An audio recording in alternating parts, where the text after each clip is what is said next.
Welcome to Rebecca Sounds Reveille.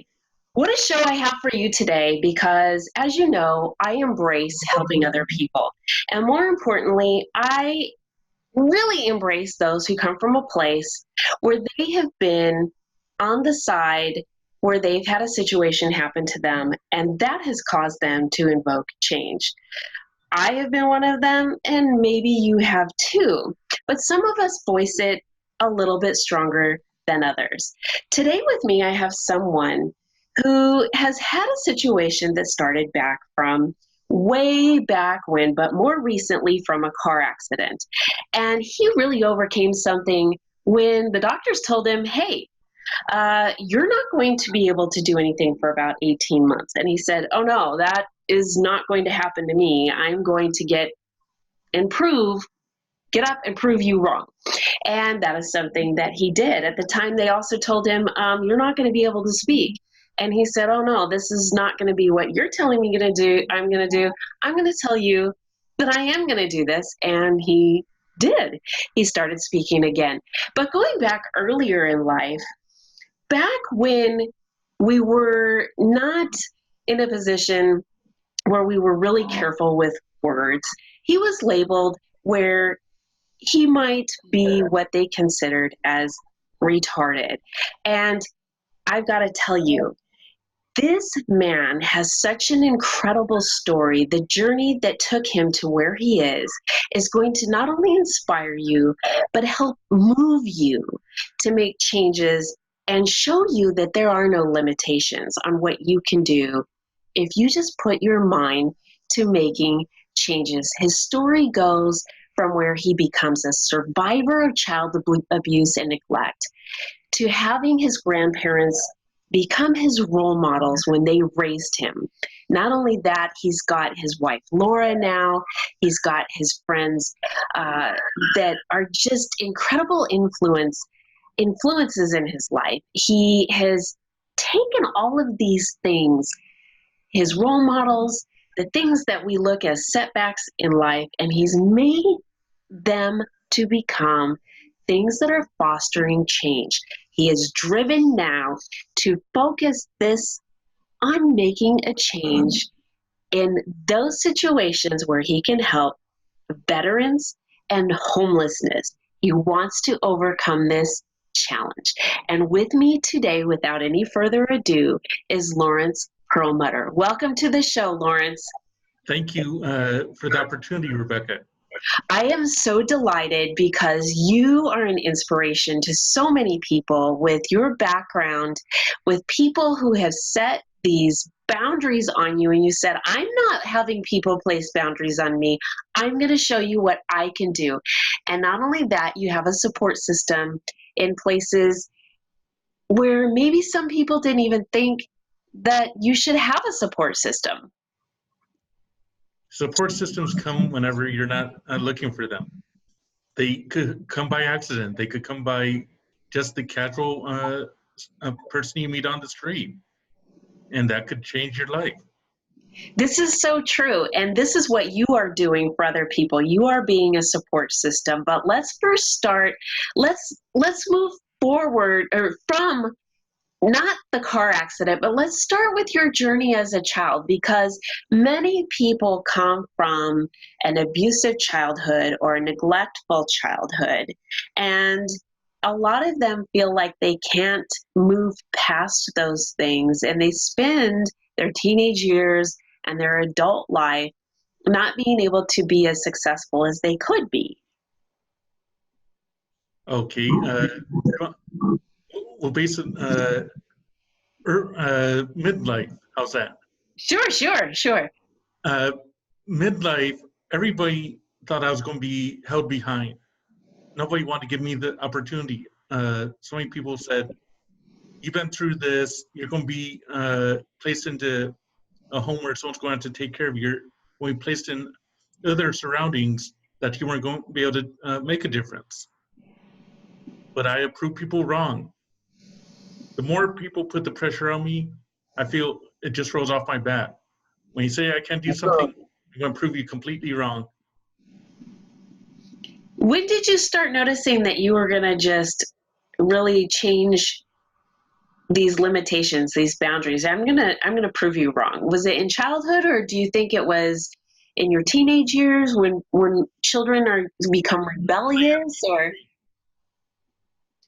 what's At that? age 3, uh, I would say at age 3, Okay. my uncle, who's a PhD, he said to my grandparents I was going to end up in a home where people would have to take care of me. I didn't crawl, I didn't walk, I didn't speak until age 5. So he tried to say to people that's where I was going to end up. Uh-huh. But on the inside of me, with my grandparents' help, I was going to be able to achieve all my goals, all my success. But I've been doing it one step at a time. Uh-huh. And this is really a key thing to share with the audience, Lawrence, is that success and moving forward and proving people wrong and continuing on really doesn't happen overnight. It's one step at a time. But having the fortitude internally to say that I'm going to move forward and just taking one step at a time. Because sometimes you have to, you might fall, but it all depends how you get back up. No one meets you halfway. You Aha. have to make your own steps, you have to make your own success. But the best success is being able to see the rewards after it. That is so true. That is so true. Looking at the rewards and being able to see the journey along the way, and with that reward is really so, I don't even know what the word is. It is just the most amazing feeling when you have achieved something with all of the hard work that comes with it. And you have really gone along in such a hard way, a hard struggle, because you didn't have your parents there. You lived with your grandparents. And while they were an inspiration, that had to have been a challenge as well. A lot of people who came into my life, they said, who are these people? They shouldn't be in your life yet. You're still a child of your surroundings. But the best way I could look at it, I'm honoring them with everything that I do. Oh, that's beautiful. That is beautiful. So, as you continued on, you ended up graduating high school as valedictorian. And everybody said that I wouldn't do it. I shocked people in how well I did. Mm-hmm. But I enjoyed school. I enjoyed part of the challenge that I had in school. I was actually doing quad enrollment, doing high school. I did JC. I did an occupational center, and I also was doing a college at the same time. Okay, So let me ask you, how did you juggle all this? I just enjoyed it. Uh-huh. And I was also a golfer and a tennis player. Okay, so do you think sports affected your ability to learn and acquire all the knowledge that you did? I believe it had a big majority of the help. Uh-huh. But I think the biggest piece that I had was to support my grandparents and the older generations. Oh, that's a good point, because oftentimes we feel like the older generations do not understand where we're coming from, or that they can't relate to us, and yet you're. In my upbringing, they were the biggest influence. They were the people in front of me. Like I was one step, even going back a little earlier in my life, at age 2, when the court, it was 45 years ago today that the courts had said to my grandparents and to everyone else, we're about to put them into foster care. My grandparents took the chance to have me in their home. I See, could, I was told of this one phone call, which might shock you. One of my mom's best friends called my grandparents looking where I was. And the situation that came into play with this, uh, my grandparents said, oh, we didn't know where he was. they called the police station and they said, "We have your daughter and your son-in-law in custody. Your grandson's being checked out by a doctor." Oh no. And that's how I was originally taken from my parents. Now, And did you end up having a relationship with them after that? uh, they blamed me for what happened. So Okay. I had a small relationship with them, but I couldn't trust them. See, and And that's a hard thing when you're a child to not be able, and growing up, not being able to have the trust there, because that is the most important thing a child has from early on with a parent. But you were able to obtain that with your grandparents and become very, very successful in so many things, Lawrence. I might have had the success of everything in the world, but I owe it all to the people in front of me. Everyone were behind me. I've had new friends who've come into my life who are great friends also. Mm-hmm. Like a friend that you and I have in common, Yes. Ron Benowitz, one of the Yes. strongest persons that I know. Ron is incredible. He's an incredible man, and he is so amazing that, I mean, and his, I mean, the array of knowledge that he has is unbelievable. His love for sports, and I bet the two of you have that in common as well. We have these discussions every night. We start our conversations, say at 7 o'clock Pacific time. Uh We huh. get done about 9 o'clock in the evening, and we're talking sports. We're talking about his history that he's been through personally. And there's so many pieces of my life, you could say in a way, are intertwined, all because of so many of the events he's been through. Uh huh. He's quite an inspiration. I mean, he's very knowledgeable, but he's also got an outlook on life that often you don't find with with a lot of people. Just on just like on a general level, he's just very uplifting all the time and very positive. And I think that with you having that too, that support system, that, and I know you have that. You're just a very outgoing and uplifting, positive person. So I can see that how the two of you can interconnect that way. And I mean, you have a lot of um, that spunk that is needed, that drive that is needed. But let's go to also, Lawrence, talking about your car accident in 2017, because you had a little bit of a challenge there, and people telling you again, hey, you're not going to be able to do this, just like way back when.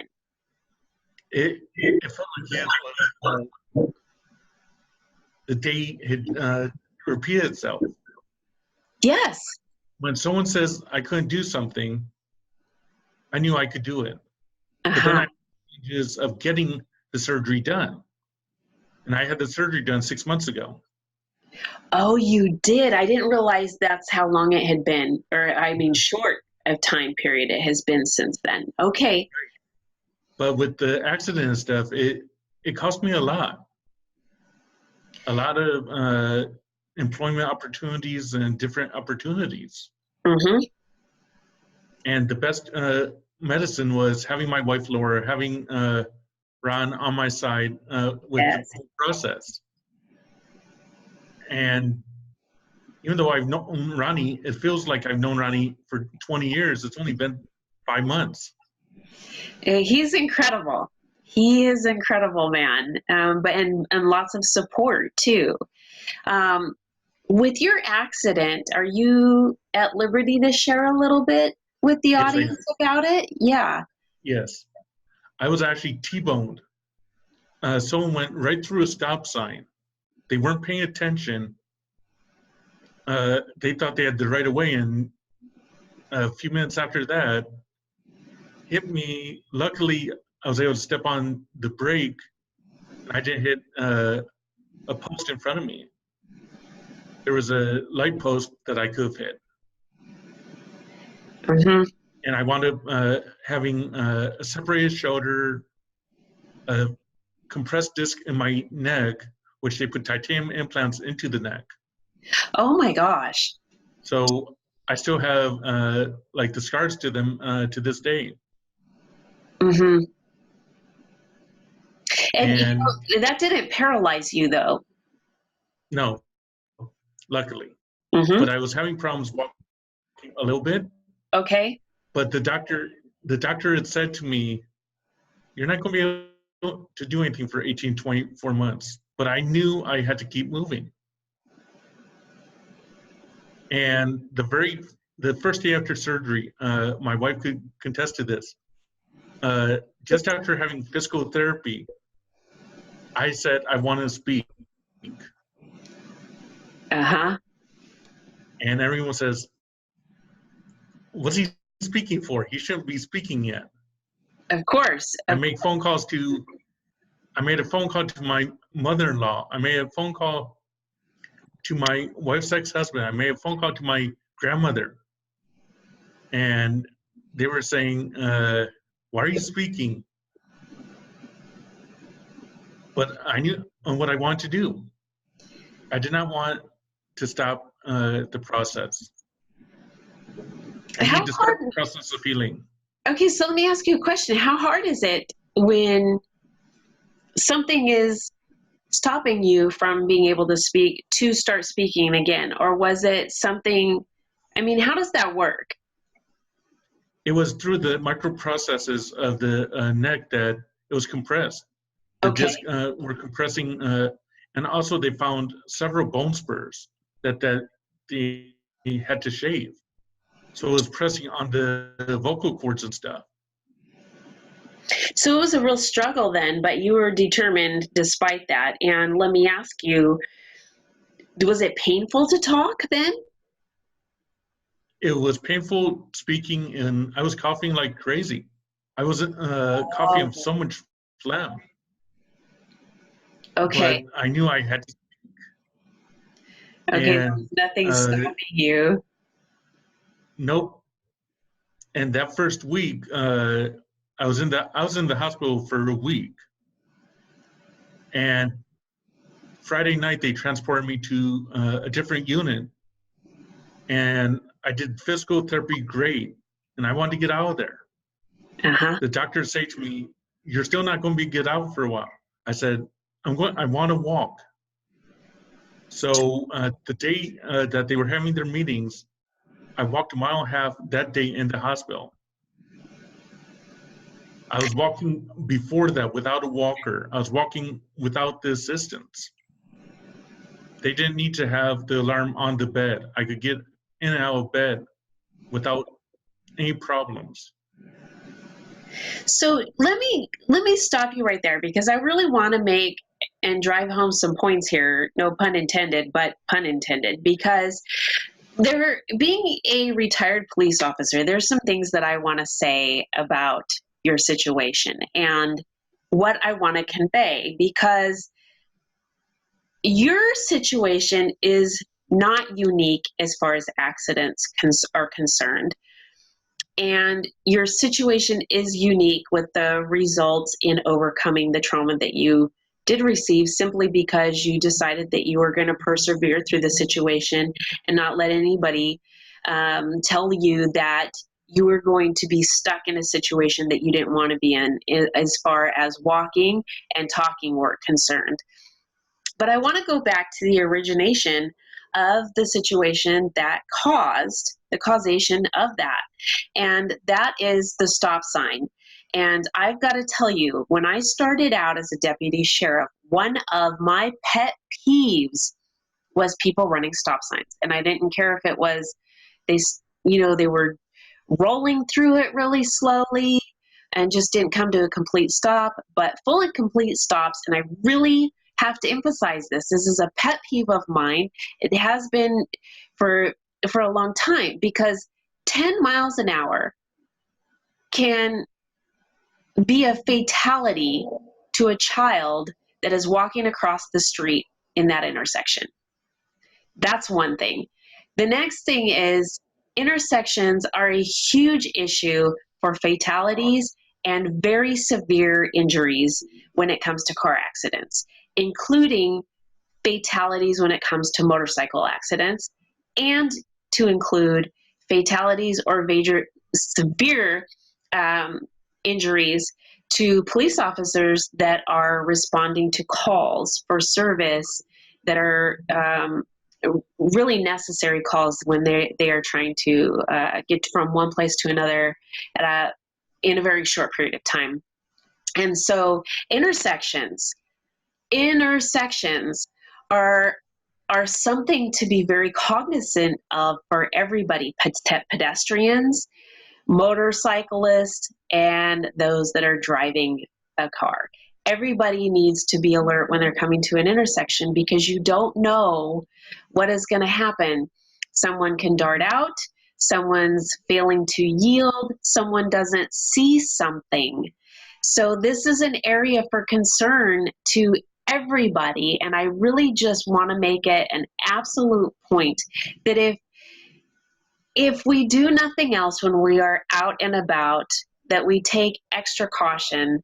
And I really, really have to stress that right now. And so I want to move a little bit further now and shift gears a little bit, Lawrence, because you're an inspiration and in everything that you've done from the time that you were a child, moving through your teenage years to your most recent car accident, and next to something that you're currently doing. And that is something that you're working on for veterans and for those who are homeless, because you just don't stop. You continue to move forward and persevere, and you are taking everything that you're doing and now applying it to people who are in situations that you may have been in at one time or can relate to and really want to help them. So can we talk about that too? Yes, we can. Tell The me a first little bit. process Tell us. of that, actually, I'm going to the first process before we go into detail with Yes. that. I've been sober for 35 years. Oh my goodness. So that's the other thing connected with the project. It's keeping me sober, keeping Okay. me at peace. Okay. And as I'm doing it in truly honor of my grandparents. My grandfather passed away this last September. I'm sorry. But doing this project is going to help a million. I want to help all the veterans out there. I want to help the homeless to feel comfortable, to relate to people, being able to talk with someone, saying, I'm not alone. Someone helped me take the first step, but they're taking the steps to follow process. And they're successful themselves just by taking the one step. Going to meet someone, because not every day you could go to a homeless person and shake hands with them, give them a meal, give them a treat that brightens their day. Yes. So many times you're going to be out there, they're going to push you away. That's They're true. going to say, who are you to help someone like me? That But is one of my most successful stories, his name is Brad. okay. Tell me a little bit about Brad. Brad was a homeless person who I met. This was just prior to my accident, and he had a hard life. He's been out on the streets for a while, and people would walk over him. But when I met him, I gave him some treats. I saw his artwork that he did on the streets. It would amaze you. This artwork should be in a museum, and how well he does. He has taken a very bad situation and turned it into a success story now. With my help, we put him into Section 8 housing. He's able to afford he could get into a home. He has his freedom to do his artwork. He could be smiling. And it brings a tear to my heart that he was the first piece to the puzzle. Uh-huh. Now my puzzle is advancing to helping other people. He was also a veteran. So my grandparents, being part of the World War II era, has really changed a lot of things also. This is And really that's the most important thing.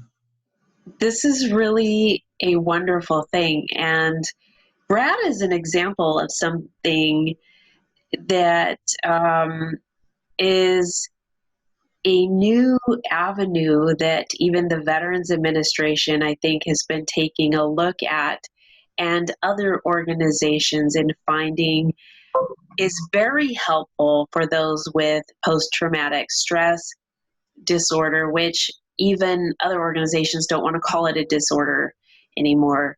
But at any rate, art therapy is something that is very helpful. And it's interesting that you share that this is something that Brad is doing and that it has made an impact on you and is making a difference. So you are also walking to make a difference. I'm doing my anywhere from 20 to 30,000 steps a day, doing roughly 15, 17 miles just in my walking. I don't need to take public transportation. My transportation is my feet. Okay, so And wait, okay. Lawrence, I just have to say time out for 1 second because the American Heart Association says that we should be walking 10,000 steps a day. And you're doing 20 to 30 steps a day. What is that equivalent to you? Do you know per day? that is, you were 10 to 20 to 30,000 steps represents, you have 1 mile equals 2,500 steps. So basically, I'm doing a 12 mile walk just with steps. Okay, okay. Wow. So more or less, my steps are representing, say, a marathon. Okay, this is incredible. So I guess we But the just don't steps, equate it. I mean, we just don't equate looking at steps into miles. We think about it in terms of just steps, and so do you keep a pedometer with you? it's all based on my phone. My phone has a heart app on there, Smart. This and is that's really the best way smart. to track it. Like So, it tracks my steps. It tracks my if I do flights of stairs. It tracks the entire 9 yards. It will track my blood pressure if I wanted to. I love it. And are you encouraging others to join your movement in walking and taking those steps to help others? Or what what would you like to I've see had to do a happen? baby step. I've had doing baby steps. Because a lot of people are afraid to see the change Mm-hmm. because they feel the more steps you're doing, you might be adding more to problems to the main problem. But the best way of doing, you look at it, look at the homeless, look how many steps they're taking every day. They're not being counted. These people aren't counted. They're people who are left behind. They're people who society has forgotten. With my eyes, with my movement, I'm going to be able to help them keep moving forward. My dominant day that I want to do, there's a 90-day wait for the VA services. I Okay. would love to bring those days down to 2.5 hours. If I had that opportunity, I would love to bring all these people off the streets, bring the VA benefits to them straight forward, take away these mom and pop locations where they cash a check. They're lucky if they see $100 of $1,000 check every month. Uh-huh. These people aren't getting an income that will help them survive. So we're lucky in our society that there is Section 8 housing for them. There's different ways to give more money to them, but we need to make certain that they could cash a check and they have that full check available. Yes, I understand what you're saying. So, if you could inspire a movement right now, the biggest thing is to help other people connect with homeless people on the street and make them feel valued, and to also make it so that they can get into some kind of housing through Section 8, and then also make it so that Get their mental health, get their mental health, get their physical health that they really need. Okay. And then Because the also, mental health issue is one of the biggest factors for the homelessness. well, it is. And this Because, started, as we're saying, with the PTSD, so many of the veterans, they're not getting the medication they need. All because they're homeless. They don't have an address. If you don't have a concrete address, our government policies are taking money away from them. okay, this is a really good point. And there's two issues to the homelessness, because you have a section of society that isn't veterans, and then you do have a section of society that is. And so I can see on the two correlations that you're talking about, and having ones be able, I can see both sides of this. And the homelessness issue started back in the 70s when it came to the mental health being released back. It goes back to the mental health community. And this is a long process, which I can't get into really as far as time goes with the show right now. But a lot of patients were being released back into the society, and they didn't have anywhere to go, and they ended up on the streets. But we are in a situation now where it is out of control. It is very out of control in the Los Angeles, California area, and I know that it is in a lot of other areas, including San Diego County. But and that's just California. I'm not in California, but I do know that it's an issue across the nation. It needs to be addressed. You are doing something about it, and I think you've brought up a really good point when it comes to veterans benefits and those not being able to obtain certain benefits because of not having an address. And people do need to get help. So I think what you're doing right now is a call to action for all of us to be able to do something. One, reach out to the homeless and let them know that they are valued and make it so that they feel like they can get connected. Two, make sure that they know that the resources are out there, and see what we can do to reduce the wait times and get them directions on how they can get certain benefits. And even if it's pamphlets. And three, start walking and get connected with you so that they can know more on what we can do, what someone who wants to get involved can do to help make a difference. And so unfortunately, we don't have a lot of time left. So what I'd like to do is have you share with our audience how they can get connected with you so that we can really start making a difference in this area. And I think I really want people to make a connection with you, Lawrence. I'd be honored to reach me through Facebook under Lawrence Perlmutter, Perlmutter, or they could reach out to you, and we could entwine that as well. Perfect. So all of you who are listening and watching today, I want to make sure that two things are really instilled in the show today that we have brought forth. This episode, I want to make sure that you know you can do anything you set your mind to, and Lawrence Perlmutter is an example of exactly that, and he has shown it time and time again. And if you need someone who is a role model, you can look to him, and he's definitely making himself available. And you could be his friend, an encouragement to each other. Reach out to him on Facebook. And also a call to action for you to help those out there that are not only veterans, but even those who are homeless. And so I want to thank you for tuning in today, and share this message with your friends, your family, your coworkers, those you know, and those you don't. This is Rebecca Sounds Reveille. And again, I encourage you to get this message out there. Thanks for tuning in.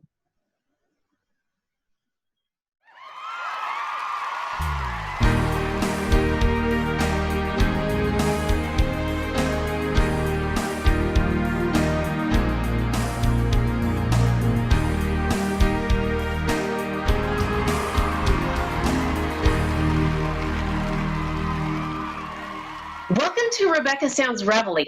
Super exciting show for you today because I've got someone who has about 63 or so credits to his name. You probably will know his face and maybe even his voice. For those of you who are listening on audio, I've got to tell you, this is exciting because he is definitely on the move, not only as an actor, but as a producer and a director. And yes, he's even done step work. We're going to talk to him about that as well.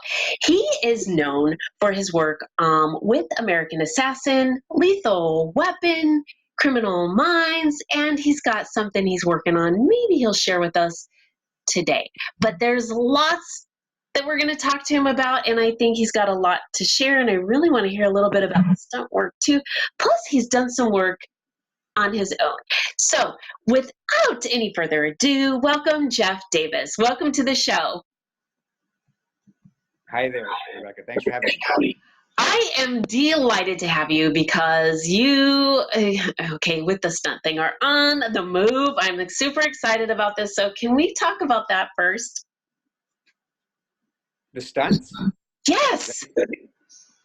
Stunt work I've done, I did just a few things early on in my career years ago. I stunt doubled a guy by the name of in a couple scenes in a movie I did called Rich Man's Wife, where I actually got fight scenes with Halle Berry. How fun! Also, yeah, she was great. She's amazing. And I also worked on Waterworld with Kevin Costner, and did some stuff. And I did a movie called Reveille, which was a Bollywood film, which I did all my own stunt. I actually had me shot and punched, and that was a lot of fun. So is doing stunt work a lot more difficult than just acting?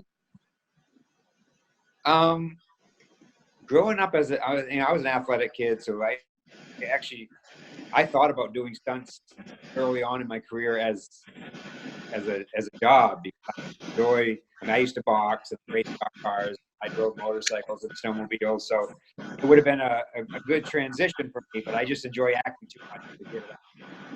I so love this. I was super excited when I was doing my research on you to find out about your stunt work because that was something that I didn't know. I mean, I've known you to be an actor in so many different, very well-known films. And so this was something that was surprising to me, and I didn't know how many other people even knew about that. And so this was really something that I wanted to really bring to the forefront because this is amazing and it is something not many people do, especially doing their own stunt work. So that is really exciting. How did you start in Hollywood, getting into movies and film? Well, I was a typical guy who grew up and went to theater school and did plays. I from a small town in Maine. Leaving and going to Hollywood was never really even a thought. I always thought I might want to try something. And then in my mid-20s, I did a class and I did a play. And like I said, before that, I was racing stock cars and I was working as an electrician and I was just doing irregular jobs. But I did the play, and a girl that was in my play, a couple years later, I saw her on soap opera, and that was it. That's what's missing in my life. I mean, not that nothing was wrong. I had a good life, but something was missing. Told that LA, and I'm going to be an actor, and I just dove in head first. This is pretty neat. So now you've been doing all kinds of things. I mean, you've got a lot of credits behind you. And is there any one that stands out that you find you really liked that particular role? Or do you just, you just like film, you like movies, doing what you do? I do. I love the whole process. I love walking onto a soundstage where it's completely make-believe. I love going on locations and getting into character. I think one of my favorites early on, I did a movie called Wind Talkers with Nicolas Cage. John Woo directed. I played a Army tech sergeant, and really had a lot of fun. It was, it was one scene, but it was a good scene with the Native American coach. I was their Yes. instructor. So that was fun. And then more recently, my Criminal Minds was really something that I felt I'm really proud of. I was a grieving husband. My wife had been murdered, and I had a nice scene there where I'm talking about her life and what had happened and how much it meant to me. It was a very emotional scene. I felt like I really hit my. Mm-hmm. As an Sometimes. actor, What's that? I said, as an actor, I want to try everything and anything. So the more different roles I get, the better. But those two really stood out. I think that's really neat because being able to convey a certain emotion and really hit home with all of those things in character is so important. And I really believe that in the script and every frame that is delivered with that is so important because you can have a lot of fluff, but really when you get down to editing and you get to film, every word and every frame means something to the overall production of that film. And so with what you were just saying, I think that's so important. And when you know that you've nailed it, I think that that's got to be an absolutely rewarding feeling. Oh, absolutely. The funny thing about that one is usually on an audition, you go there and you kind of, you leave and you think, that was pretty good. The day I left when I did that audition, I went to a place that I thought about going emotionally. Even on the audition, when I knew when I left that audition that I was going to play that character. I hadn't even thought about taking emotion to the extreme that I did. It just came over me. And that's what you dream of as an actor, for it to come out of you like that. That was the one time it did. Why I'm proud of it. I mean, and I was able to do it again on that character.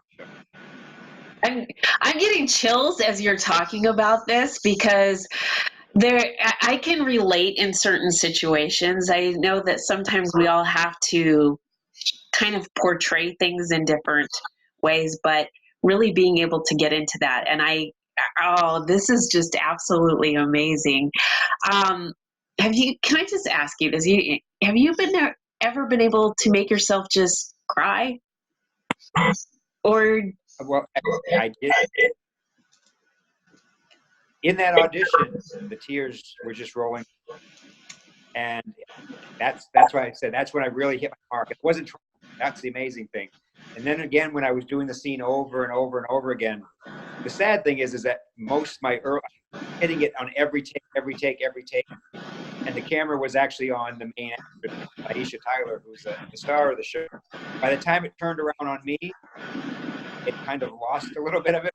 I was kind of burned out, but it still was there, and I crossed. But yeah, I mean, I'm not like a lot of tough guys, cops. So to play the emotional stuff and to be able to hit it, it meant a lot to me. So. Well, I can absolutely understand that. And so, okay, so with all of these different roles that you've done, and in between them, have you been doing your own writing and working on things to deliver a film yourself? I've got actually, I have been. I've been a couple of years working on a Western, for one, that is a passion project, but that's because of the nature of it being a Western, the horses, all the cast, the locations, it's a tough one to raise the finance for, but I do have this works that I've been working on. I actually have a book that's based on, we've done one comic book, the second one's about ready to come out. But then in the meanwhile, since that was a bigger budget, I'm working on a horror film that is going to happen. It's going to happen soon. I absolutely love this. And so I want to go to the comics section on this real quick, because your comic book has done very well with Comic-Con in San Diego. No. Okay. I haven't been to No, I haven't been to Comic Con. I wish I had. I thought you had. No, I thought you wish. had, or that it had gone to, wasn't it Nerd? No, I've had some. No, mostly with the comic book. I haven't released it yet to a publisher. I've taken. Oh, I did do a toy con in Ohio, and it was real popular there. I sold a lot of copies, but it hasn't been released yet. okay, maybe that's what I'm thinking of. That's Okay. probably it. Yeah, I had a lot Okay. good following in there, and which is actually what led to my horror movie. I met some people there that want to produce my horror movie. So Ohio was really good. Okay, that must be what I'm thinking of, because I knew that you had done some things within the fantasy type of realm, and that it had been. Oh, you know what you might be thinking of? I was on a show called Kamen Rider Dragon Knight. We did do Comic Con. They did Comic Con. I did a Power Morphicon Pasadena. Okay, maybe that is what I'm thinking of, because I mean, this is something that surprised me also, and I said I didn't know that. I had no idea that that was, yes, and so this is really neat then. Yeah, I was the dad on that show for a season of a show called Kamen Rider Dragon Knight, and I was the dad of the lead character, so that was a fun show too. That was about 8 or 10 years now. Well, so you have a lot of creativity within you, and doing some of these roles just absolutely brings these things out. And sometimes all it takes is one little thing, and it just opens the floodgates of our mind. And you are just unleashing so many things, and you're making so many things happen. And so we've talked about doing stunt work and your role as an actor, but how about being a producer and a director? How is that different in comparison to the other two? The producing part of it is fun because I'm learning all aspects of putting projects together, putting a presentation package, trying to put together a sizzle reel, calling and talking to managers and other, seeing if I can get that. So it's a learning experience. Hopefully I'm learning as I go, and that's why I've always done anything. I mean, at acting I learned on the fly. Hopefully I'm learning as a producer, but my first one is coming together. It's going to direct. I haven't done that. That's scary. I'm looking forward to it. I'm going to hire a really good director of photography, a DP cameraman that knows the technical side more than I do, so I can concentrate on getting performances out of it. This is really exciting. I mean, all of the things that you have going on. And meanwhile, while you're venturing into that, you do have some things in pre and post production, don't you? Yeah, I do. There's a couple of shows that I've done that haven't come out yet. One called This Close, which is on Sundance Channel. I think that's going to be airing I believe it airs in September, the new season. And I play a doctor on there, Dr. LeBron. I did a show of a new series for Netflix called Ratchet. And it's a story of Nurse Ratchet, take place in the 40s. I play a police captain in the 40s. Then I did a Western where I play a preacher with a gun.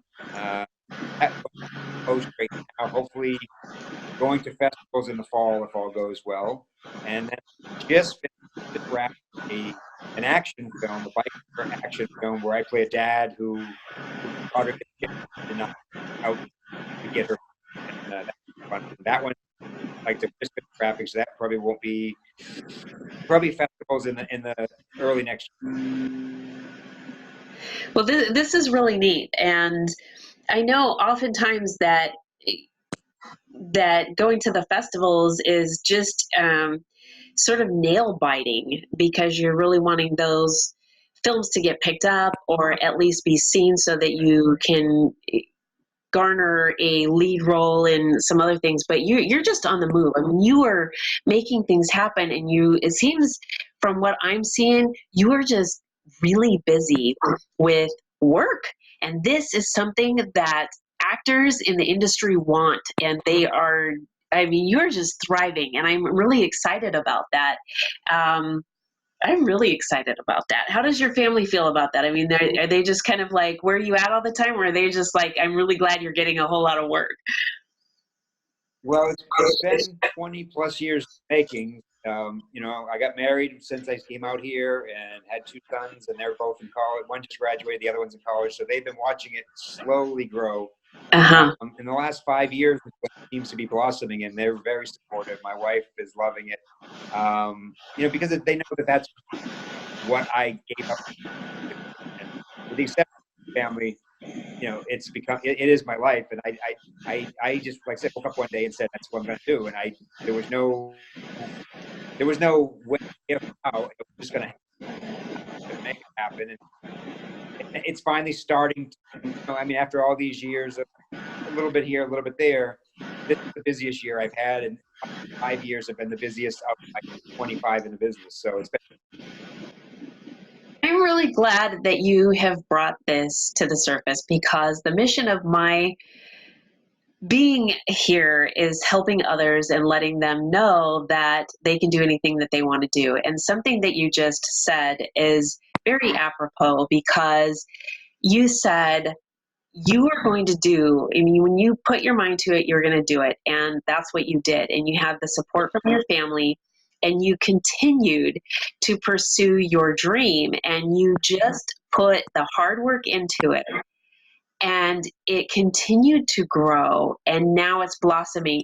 And the thing with that is, we really have to remember that we're not only planting seeds constantly, but we have to keep watering the seeds for something to grow. And we can't expect that what we do is going to happen instantaneously. And though we live in this world where everything seems to be so instantaneous, from instant coffee to ATMs to everything else that we do, from social media to everything Instagram, right? Everything seems so instant.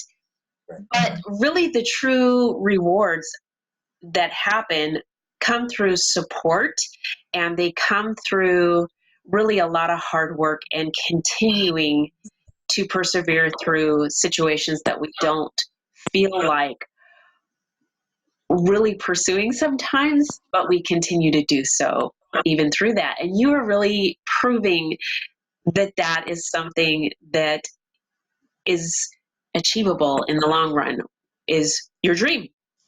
And so I really wanted to point that out, because you are making it happen. You are on the move. And I want to really just thank you so much for being here and sharing all of these things. And I want the audience to be able to connect with you and watch what you're doing. You're an inspiration, and the work that you do is so, I mean, people are drawn to you when they see you, and they can get into what you're doing because you get into what you're doing, and they can connect with that. And I want them to continue to connect with the work that you're doing, because it's just, I love it. And when we start following you through the years, it's like you're part of us. So we're part of you. We're part of the family. So if you could share some of the ways that our audience members can connect with you, I think this would be a really good thing. Absolutely. And I try to interact as much as I can with everybody who actually follows me. So, I'm not one that just posts something and forgets about it. So Instagram and Twitter, it's at JF Davis Actor. On Facebook, JF Davis. I also have a website. You can find my comic book there. And that's jfdavisactor.com. So I've kind of branded myself in the last year or so. I put everything on the JF Davis Actor, which makes it a little bit easier to find me. And like I said, I answer questions. I interact with the fans. Try to get as involved in what I can, because I love, you know, that support. We need it. We absolutely do. And when you're moving, you definitely want that support. So I encourage everybody that is listening and everybody that is watching get on social media and share this with your friends, your family, your coworkers, people you know, people you don't know. We want to continue to support Jeff and everything that he's doing because he can really rock these things. And what an array of things that he's doing, from comic books to what's coming with horror, as well as some very top films that we see not only on regular cable and satellite, but on those that are coming to some other channels. So let me throw the names. Throw any names of any of those out there. The films I just finished. One was called Showdown on the Brazos. That's the Western. Look forward to that. Outrage is the action film. And my horror film is called The Demons Within. So be prepared. It's coming. that's really good. What about Proximity? The movie? Yes. That one, you know what? I have, that's been a while in the makings. I'm not sure where that's at right now. But it's a Okay. nice, it's a fun sci-fi movie. I actually opened the movie. I'm in the beginning of it. It's a big opening. That one, I don't know when it's coming, but it's in the works. A lot of special effects and CGI, so they're working on it. This is really good. So, I mean, like I said, I mean, we really want to stay on top of what you're doing because there's a lot. You're really able to portray a wide range of characters. You've got a lot going. This is really good. I think not only with what's going on in the fantasy and horror arena right now, you couldn't pick a better time to really deliver these things that you're doing. So we want to watch for that. And I think not only should our viewers and our listeners hit your website and follow you on Instagram, because this is the upcoming thing. If you're not following people, actors, actresses, and anybody else on any social media, you should be following them on Instagram. This is becoming bigger than any other social media out there. So if you're not on it, you need to start looking there. Also go to Jeff's website. And also you can follow things on IMDb. I mean, there's a lot of things going on there, and you can click on a lot of information there. Also, you can get information from checking out the Rebecca Sounds Reveille show, because we stay on top of a lot of things, and you can find things at Celebrate.media as well. So I am really excited to share all of those things, Jeff. I want to thank you so much for being with us today, and I hope that you will come back with us and tell us a little bit more when your comic book is released, when the second one also comes out, and even more. Absolutely. Appreciate it. And again, I want to thank all of you for tuning in. Please, again, share this with your friends, family, coworkers, everybody on social media, whether you know them or not. Get this information out there and spread the word, because we definitely want to support Jeff in what he's doing. Thanks for tuning in. Thank you.